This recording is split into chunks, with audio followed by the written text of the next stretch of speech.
Hello, my name is Quinn, and I want to tell you about the time my mother and stepfather got a divorce. It was a really hard time for me, and I don't like to think about it often, but it's something that I feel like opening up about. Maybe then I can move on from it. When I was really young, like young enough not to even remember his face, my father left us. This left me in the care of my mother, Rebecca. She was a nice mother, but distant. We didn't do normal mother and daughter things. But I guess that's because she really didn't know what she was supposed to do with me. She had me when she was in her late teens and was still learning how to be a mother. After my father left, I think my mom did her best, but we were barely getting by. I grew up understanding that we needed to save anything that we could. And always be thankful for the little food that we had. It was hard, and sometimes we didn't have heat at home, so we'd bundle up tight, wearing winter clothes at night. My mom was distant for the most part. Never mean to me, but showing affection wasn't really her strongest quality. So, by the time I turned 9 and was old enough to look after myself, that's what I did. I'd make my own meals, do my own homework, and even look after my mom when she got home from work. It wasn't a great life, but I got used to it. Then it all changed. My mom started dating a new guy, Billy. She didn't bring him round at first, but when I finally met him, I saw that he looked a bit older than her.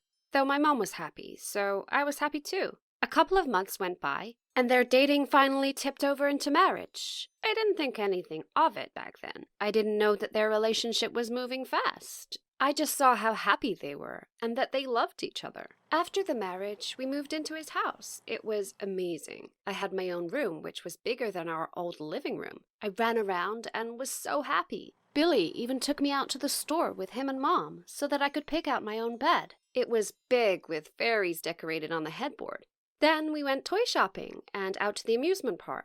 When it was just me and Mom, I wasn't able to do all of these things, so having a family day actually brought me to tears. Seeing me crying, Billy picked me up and carried me through the park, showing me other games and buying me a funnel cake. It was amazing. Years passed, and I loved our new family. My stepdad and I grew really close. Every time he'd have free time from work, we would all do something as a family. We'd go to the park and sit around for a picnic, go to the planetarium where he'd point out all of the planets and constellations, telling me about them. Billy told me once he never had a family growing up, so doing all of these things with us was what he dreamed about doing when he was a kid.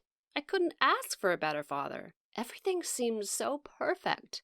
But that changed around the time I was 14. As me and my stepdad grew closer, I thought nothing could break our bond. But one day, after I got home from school, I saw my mom crying in the kitchen. I walked up to her and asked what was wrong. She hugged me tight until the sobbing stopped.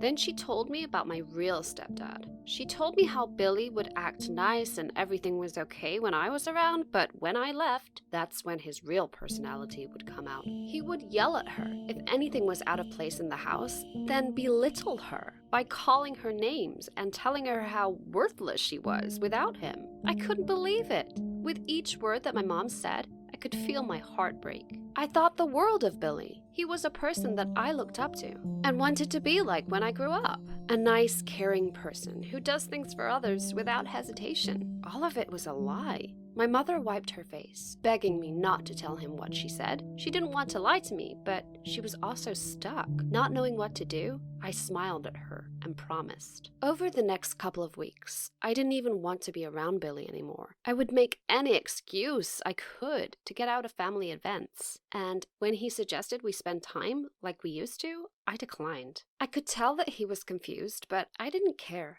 I didn't want anything to do with someone who would treat my mom like that. One day, Billy decided to insist on us going out for a surprise. When we arrived at the amusement park, I lost it. I could remember all of the good times I felt originally when I was a little kid, and to be brought back and reminded of who he really was infuriated me. I told them that I didn't want to be there. Billy put on a smile and said if I give it a try, he'd buy me all the funnel cakes that I wanted. I screamed that I didn't want anything from him and turned away. My mom calmed me down, and I decided to go along with it for her. Days later, my mom came to me and told me that she was seeking a divorce. She said that she couldn't put up with it anymore, and that she didn't want me to be angry anymore either. I was happy for her. She asked me to sit in on the divorce proceedings and comment on my stepdad. She told me it would help and make sure he doesn't try to take advantage of her. I was happy to agree. I wanted to help my mom no matter what.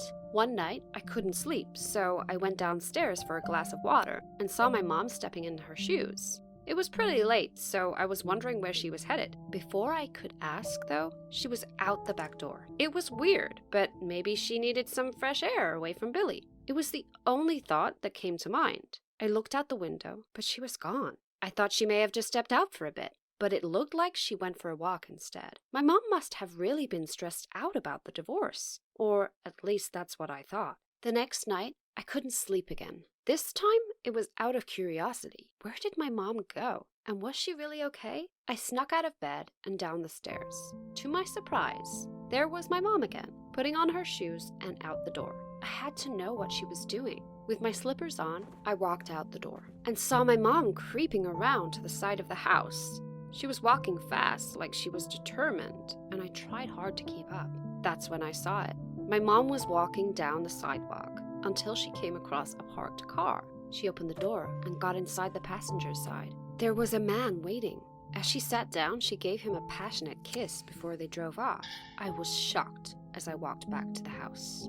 The next morning, I woke up and it was like nothing happened. My stepdad was sitting at the kitchen table, my mom was standing by the fridge, and they both greeted me. I tried to forget what I saw, but I couldn't. I even tried to come up with something that would make it make sense, but nothing did. I couldn't get it out of my head and I needed answers. The next time my mom got up and went into the other room, I grabbed her phone and checked the messages from the time she left the house. In the texts, there was one number from that time, a guy named William. I read through her backlog and my jaw almost hit the floor. There were texts from months ago, all talking about my dad, me, and her life. It talked about how she was using my stepdad for his money and how she was using me to control him.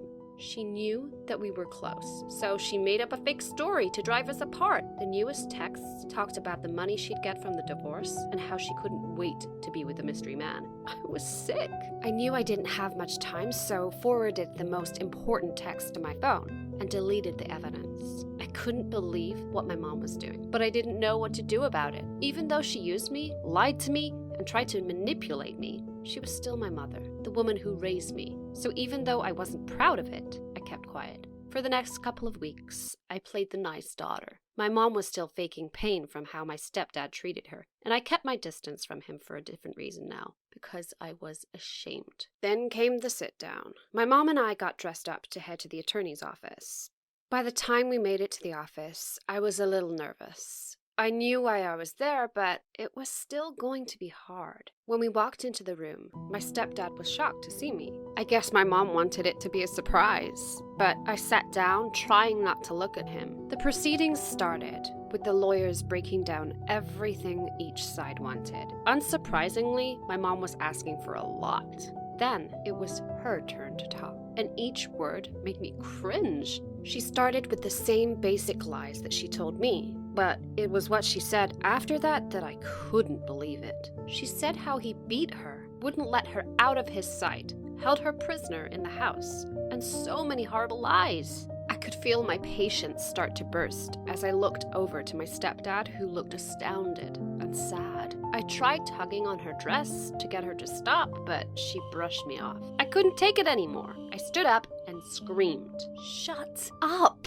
She turned to me, saying how they needed to hear the truth, and that's when I lost it. I pulled out my cell phone and pulled up the text from my mom's phone. "If you want to hear the truth, how about this?" I started talking about how I read the messages, and that I knew what she was really doing. I could see her going pale. By the end, there was not much else to say. My mom was a proven liar, and my stepdad's attorney had a field day with the evidence. When it was all over, I walked up to my stepdad and apologized about how I treated him. I felt tears on my face, thinking that he would hate me, but he just gave me a hug. He apologized to me for having to go through all of that alone. Sadly, that was the last time I saw him.